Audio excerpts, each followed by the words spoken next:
بسم اللہ الرحمن الرحیم۔ السلام علیکم۔ ایک یہودی نے اپنے بیٹے کو کہا جاؤ سودا لے کر آؤ۔ لڑکا راستے سے گزر رہا تھا کہ اس کی نظر حضور صلی اللہ علیہ وآلہ وسلم پر پڑی اور حضور صلی اللہ علیہ وآلہ وسلم کی نظر بھی اس لڑکے پر پڑی۔ لڑکا وہیں بیٹھ گیا اور وہیں بیٹھا رہ گیا اور دیر ہو گئی۔ اس کا باپ یہودی کبھی اندر جاتا کبھی باہر آتا کہ لڑکا کہاں رہ گیا ہے، آیا نہیں ابھی تک۔ سورج غروب ہو گیا، مغرب کی نماز ہو گئی ہے۔ شام کو لڑکا گھر گیا۔ باپ نے پوچھا ارے نادان اتنی تاخیر کی؟ باپ بہت غصے میں کہ بڑا نادان اور پاگل ہے، میں نے کہا تھا جلدی آنا، تم اتنی دیر کر کے آئے ہو اور تمہیں سودا لینے بھیجا تھا، تم خالی ہاتھ واپس آ گئے ہو، سودا کہاں ہے؟ بیٹے نے جواب دیا سودا تو میں خرید چکا ہوں۔ باپ نے کہا کیا پاگل آدمی ہو تم، میں نے تجھے سودا لینے بھیجا تھا، سودا تمہارے پاس ہے نہیں اور کہتا ہے خرید چکا ہوں۔ بیٹا کہتا ہے بابا یقین کریں سودا خرید آیا ہوں۔ باپ بولا تو دکھا کہاں ہے؟ بیٹے نے کہا کاش تیرے پاس وہ آنکھ ہوتی تو تجھے دکھاتا میرا سودا کیا ہے۔ میرے بابا میں تمہیں کیا بتاؤں میں کیا سودا خرید لایا ہوں۔ وہ لڑکا روز نبی رحمت صلی اللہ علیہ وآلہ وسلم کی خدمت میں بیٹھنے لگا۔ وہ یہودی کا اکلوتا بیٹا تھا، بہت پیارا تھا، اس لیے یہودی اسے کچھ نہیں کہتا تھا۔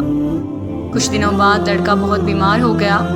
کافی دن بیمار رہا، اتنا بیمار ہوا کہ کمزوری اتنی ہو گئی کروٹ لینا مشکل ہو چکی تھی اور پھر قریب المرگ ہو گیا۔ یہودی بہت پریشان تھا، پھر بھاگا گیا حضور صلی اللہ علیہ وآلہ وسلم کی بارگاہ میں اور بولا میں آپ کے پاس آیا ہوں، آپ تو جانتے ہی ہیں میں یہودی ہوں، مجھے آپ سے کوئی اتفاق نہیں، مگر میرا لڑکا آپ کو دل دے گیا ہے اور قریب المرگ ہے، آپ کو رات دن یاد کر رہا ہے، کیا ممکن ہے آپ اپنے اس دشمن کے گھر آ کر اپنے عاشق کو ایک نظر دیکھنا پسند کریں گے؟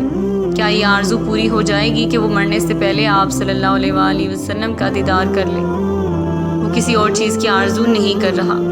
آپ صلی اللہ علیہ وآلہ وسلم نے یہ نہیں فرمایا میں جاؤں گا یا نہیں جاؤں گا، بلکہ آپ صلی اللہ علیہ وآلہ وسلم نے فرمایا ابو بکر اٹھو، عمر اٹھو، علی چلو چلیں، عثمان آؤ، باقی بھی جو سب ہیں چلیں، اپنے عاشق کا دیدار ہم بھی کریں اور اپنا دیدار اسے دیتے ہیں۔ آخری لمحہ ہے، آنکھیں بند کرنے سے پہلے اسے ہم کچھ دینا چاہتے ہیں، چلو چلتے ہیں۔ یہودی کے گھر پہنچے تو لڑکے کی آنکھیں بند تھیں۔ حضور صلی اللہ علیہ وآلہ وسلم کا سراپا کرم ہی کرم ہے۔ لڑکے کی پیشانی پر آپ صلی اللہ علیہ وآلہ وسلم نے اپنا دست اقدس رکھا۔ لڑکے کی آنکھیں کھل گئیں جیسے زندگی لوٹ آئی ہو، جس میں طاقت آ گئی، ناتوانی میں جوانی آئی، آنکھیں کھولیں، رخ مصطفیٰ صلی اللہ علیہ وآلہ وسلم پر نظر پڑی، ہلکی سی چہرے پر مسکراہٹ آئی، لب کھل گئے، مسکراہٹ پھیل گئی۔ حضور صلی اللہ علیہ وآلہ وسلم نے فرمایا بس اب کلمہ پڑھ لو۔ لڑکا اپنے باپ کا منہ تکنے لگا تو وہ یہودی بولا میرا منہ کیا تکتا ہے، جو کہتے ہیں کر لو۔ لڑکا بولا یا رسول اللہ صلی اللہ علیہ وآلہ وسلم میرے پاس تو کچھ بھی نہیں۔ آپ صلی اللہ علیہ وآلہ وسلم نے فرمایا بس تم کلمہ پڑھو، میں جانوں اور جنت جانے، تم میرے ہو، جاؤ، جنت بھی تو میری ہے، جنت میں لے جانا یہ میرا کام ہے۔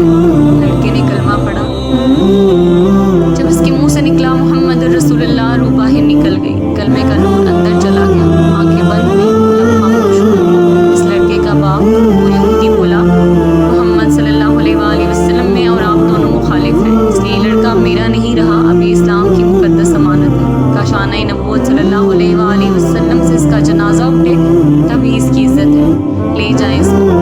پھر آپ صلی اللہ علیہ وآلہ وسلم نے فرمایا صدیق اٹھاؤ، عمر اٹھاؤ، عثمان آگے بڑھو، بلال آؤ تو صحیح، علی چلو دو کندھا، سب اٹھاؤ اسے۔ آقائے مصطفیٰ صلی اللہ علیہ وآلہ وسلم جب یہودی کے گھر سے نکلے تو یہ فرماتے جا رہے تھے اس اللہ کا شکر ہے جس نے میرے صدقے سے اس بندے کو بخش دیا، اللہ اکبر۔ قیام مقام ہوگا اس عاشق کی میت کا جس کو علی، عثمان، ابو بکر صدیق، عمر بن خطاب، بلال حبشی رضی اللہ تعالیٰ عنہ جیسی مشہور شخصیات کندھا دے کر لے جا رہے ہیں، اور آگے آگے محمد مصطفیٰ صلی اللہ علیہ وآلہ وسلم، سبحان اللہ۔ قبر تیار ہوئی، کفن پہنایا گیا، حضور صلی اللہ علیہ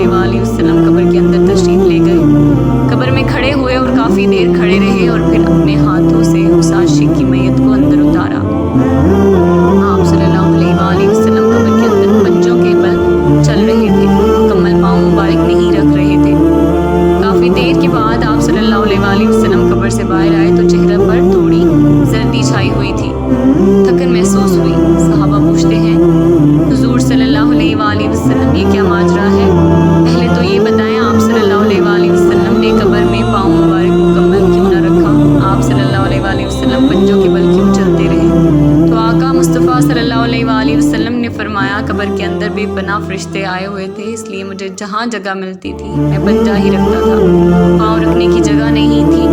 میں نہیں چاہتا تھا کسی فرشتے کے پاؤں پر میرا پاؤں آ جائے۔ پھر صحابہ نے پوچھا آپ صلی اللہ علیہ وسلم قبر کے اندر کیوں گئے؟ ہمیں کہتے ہم چلے جاتے